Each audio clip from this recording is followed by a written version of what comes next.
Well, justice for her family has arrived. The family now has closure, but are left with only the memories of Anitra.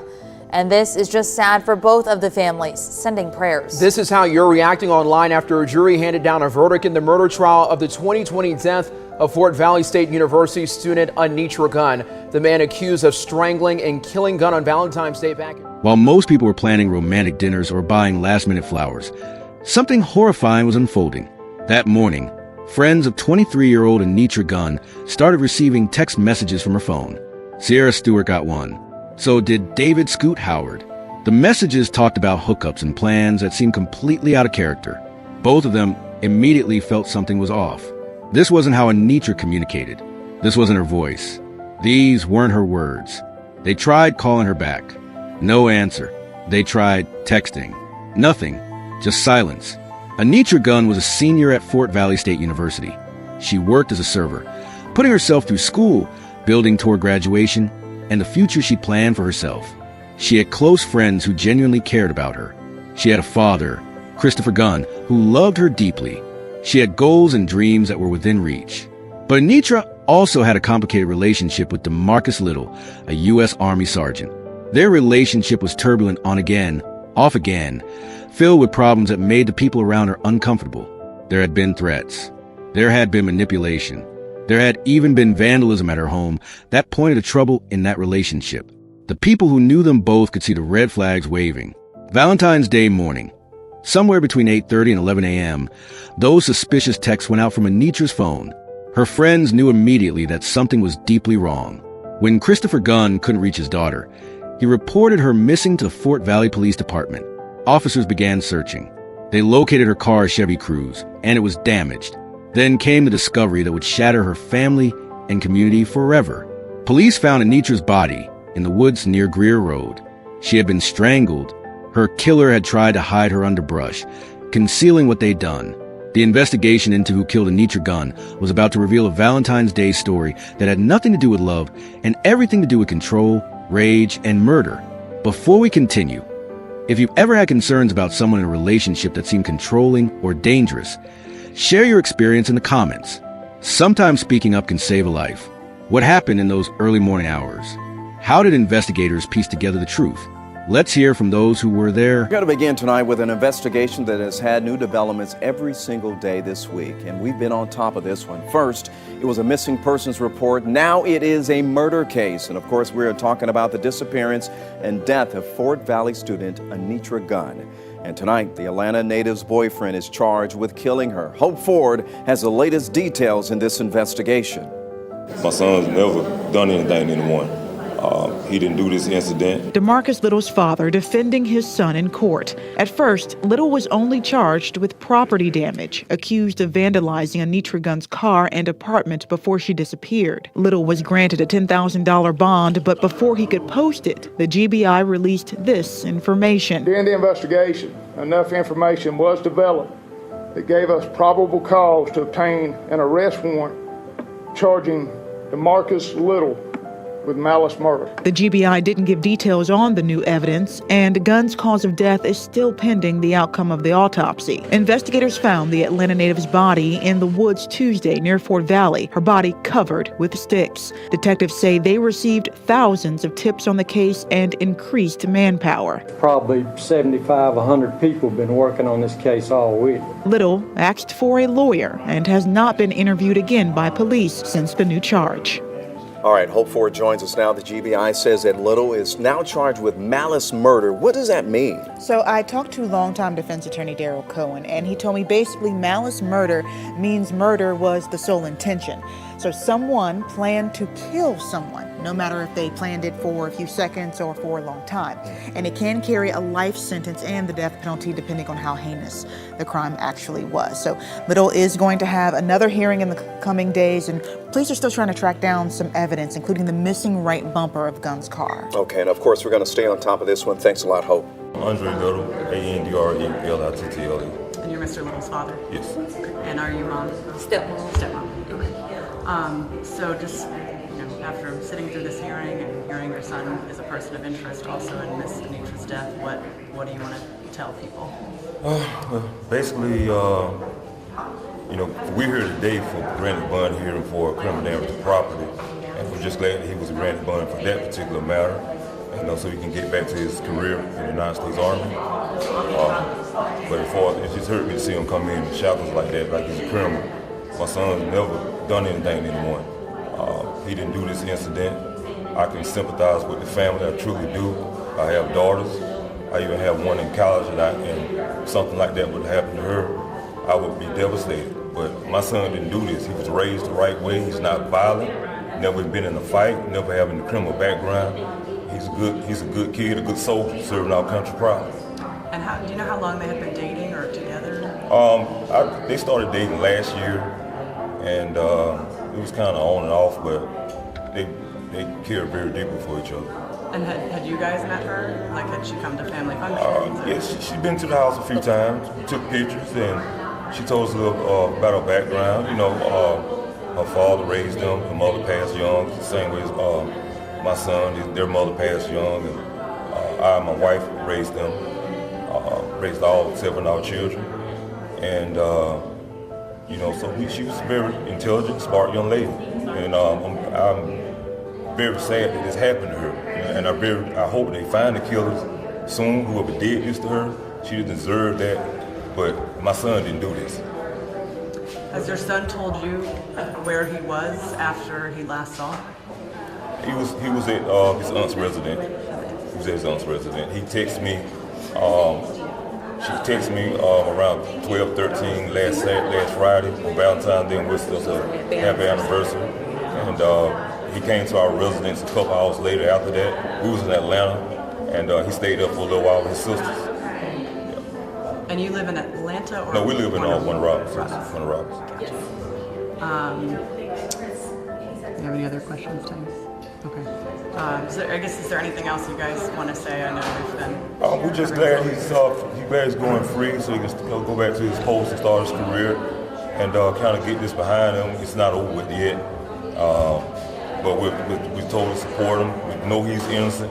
He's fully cooperated with authorities, with his clothes. They have his gun, they have his car, they have his cell phone, and I would like to think if he was guilty, he would already been brought in on murder charge. And but I know my son didn't do it. Does it annoy you that he's a person of interest? It mostly annoys me how certain media and social media and certain people in society have destroyed him and slandered his name.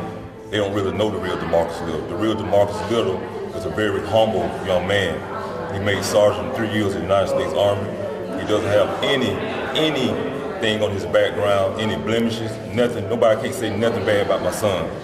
He's been here on this earth 22 years, and can't no one say anything terrible about my son. The investigation moved quickly once police started examining the evidence. Demarcus Little's fingerprints were found inside Anitra's damaged Chevy Cruze. That immediately placed him in her vehicle, contradicting the story he was telling. Demarcus claimed that Anitra had left that morning for a job interview, but investigators knew that wasn't true. The timeline didn't match. The evidence didn't support it. And most damning of all, cell phone data placed Demarcus near the exact location where Anitra's body was dumped in those woods off Greer Road. Then came the breakthrough that would seal his fate. Javon Abram, a friend of Demarcus Little, came forward with testimony that changed everything. According to Javon, Demarcus had confessed to him. He admitted to killing Anitra. And the reason? On Valentine's Day, Demarcus had professed his love to her, and Anitra laughed. That rejection, that moment when she didn't respond the way he wanted, sent him into a rage. He strangled her to death. After killing her, Demarcus tried to cover his tracks. He took her phone and sent those fake text messages to her friends. Tried to make it seem like she was alive and hooking up with people. He hid her body under brush in the woods. He damaged her car and left it where police would eventually find it. But he couldn't erase the digital trail. He couldn't explain away his fingerprints. And he couldn't stop his own friend from telling the truth. In March 2022, Demarcus Little stood trial for the murder of Anitra Gunn. The jury heard all the evidence, the forensic proof, the cell phone data, Javon Abram's testimony about the confession, and the history of their toxic relationship. They convicted him of felony murder and aggravated assault. The judge sentenced him to life in prison without the possibility of parole. Well, justice for her family has arrived. The family now has closure, but are left with only the memories of Anitra. And this is just sad for both of the families, sending prayers. This is how you're reacting online after a jury handed down a verdict in the murder trial of the 2020 death of Fort Valley State University student Anitra Gunn. The man accused of strangling and killing Gunn on Valentine's Day back in 2020, now convicted and sentenced. Jurors found Demarcus Little guilty of murder in connection with the death of his former girlfriend. Our Ashlyn Webb takes you inside the emotional day in court and details what led up to the jury's decision. After 7 long days of testimony and 3 hours of deliberation, the jury reached a verdict, finding Demarcus Little guilty of aggravated assault and felony murder and not guilty of malice murder. Among cries of relief from Anitra Gunn's family, Demarcus Little was put in handcuffs and escorted out. Judge Connie Williford sentenced Little to the maximum penalty, life without the possibility of parole. The sentence Anitra Gunn's family asked the court for Tuesday. Her godmother, sister, and cousin all stood before the judge, saying Little stole the life Anitra Gunn was just beginning and the memories her family could have made with her. There will be no more birthday parties, holiday celebrations, or family activities to share. The verdict comes after 7 long days of testimony, hearing from key witnesses including Gunn's best friend, Little's aunt, and Little's best friend, Javon Abram, who told investigators that Demarcus Little confessed he murdered Anitra Gunn in February 2020. You solemnly swear or affirm to tell the truth, the whole truth in this matter before this honorable court, so help you God? I do. And on Tuesday, the final testimony. Demarcus Little took the stand, defending himself. I've been in this jail for 2 years. 2 years, ready to get back to my duties. I'm ready to get back, and you guys are playing with my life. Little maintained he did not kill Anitra Gunn, calling her his soulmate. So I'm not the person that you're trying to make me out to be like I'm a monster, because if I was a monster, she would have left me a long time ago. But when the state questioned Little in an intense cross-examination, Little could not explain or said the evidence was wrong. And you dumped your soulmate like garbage in the middle of the woods, didn't you, sir? No, ma'am. Just like your phone said you did. And then you drove back down her beaded car with the missing bumper and the missing wheel well, and you dumped her car just like you dumped her at the corner of Bell and Montrose, didn't you, sir? No, ma'am. The family of Anitra Gunn told the judge they've been waiting 2 years for this, justice. After the sentence was read, the family walked out of the courtroom into a hallway. There you could hear Christopher Gunn wailing out of relief. Remember, it was him 2 years ago that reported his daughter missing, and every day of this trial he has been sitting front row listening to every single one of these witnesses. Now the family has some closure. Reporting in Fort Valley, Ashlyn Webb, 13 WMAZ News. Now, the prosecution says Little's own phone was the biggest witness against him. Investigators used GPS locations from his phone on Valentine's Day 2020. Little claimed all those locations were correct, except when his phone was tracked to the woods off of Greer Road, where investigators found Gunn's body. You can get a day-by-day recap of the trial and a full timeline of Anitra Gunn's disappearance right now. That's on our website. You see it there. It's at 13WMAZ.com. You can also view more about the trial and the 2020 case by watching 13 WMAZ on Roku and Amazon Fire TV.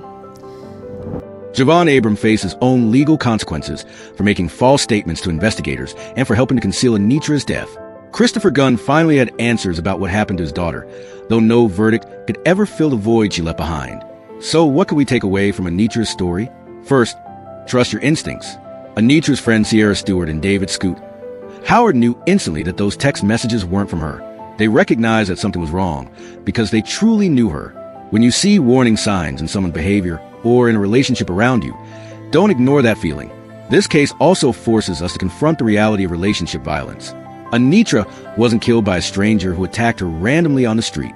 She was killed by someone she knew, someone she had dated, someone who couldn't handle rejection, the threats, the manipulation, the vandalism at her home.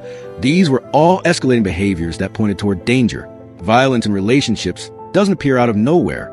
It builds. Rejection is never a reason for violence. Demarcus Little killed Anitra Gunn because she didn't return his feelings the way he demanded on Valentine's Day. That's not love. Love accepts boundaries. Love respects when someone says no.